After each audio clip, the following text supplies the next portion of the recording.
వర్షాకాలంలో పాముల బెడద చాలా ఎక్కువగా ఉంటుంది. ఈ మధ్య కాలంలో కొన్ని కేసెస్ వింటుంటే చాలా బాధేస్తుంది.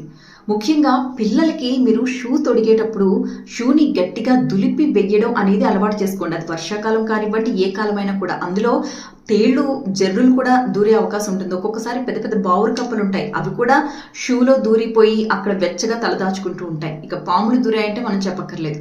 రీసెంట్ డేస్ లోనే మనం చూసాం, బెంగళూరులో ఒక టెక్కి ఇలాగే పాము కాటికి గురై మృతి చెందాడు. అతను వేసుకునే క్రాక్స్ లో పాము దూరిపోయి అతన్ని కాటేసిన సంగతి కూడా అతనికి తెలియకుండానే అతను ప్రాణాలు వదిలేశాడు.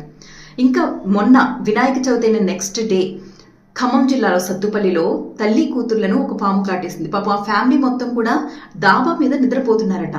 మరి ఎక్కడి నుంచి వచ్చిందో ఏమో కానీ ఒక కట్ల పాము వచ్చి ఇద్దరిని కాటేసింది. ఆ అమ్మాయి వయసు 5 ఏళ్లు, అక్కడికక్కడే చనిపోయింది.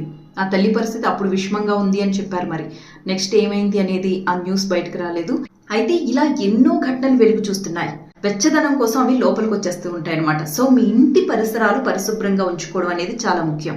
కప్పలు ఉన్నాయంటే మాత్రం ఖచ్చితంగా పాములు వచ్చే అవకాశం ఉంటుంది. అలాగే మీ ఇంటి సందుల్లో ఇప్పుడు మనం ఇల్లు అంతా కడిగితే బయటికి వాటర్ పోవడానికి హోల్స్ ఉంటూ ఉంటాయి పాతిళ్లలో. ఆ హోల్స్ ను కూడా ఖచ్చితంగా మూసేయండి. లేదంటే బయట పెరట్లోంచి ఆ హోల్ నుంచి పాము లోపలికి వచ్చేసే అవకాశం ఉంటుంది. కాబట్టి బీ కేర్ఫుల్.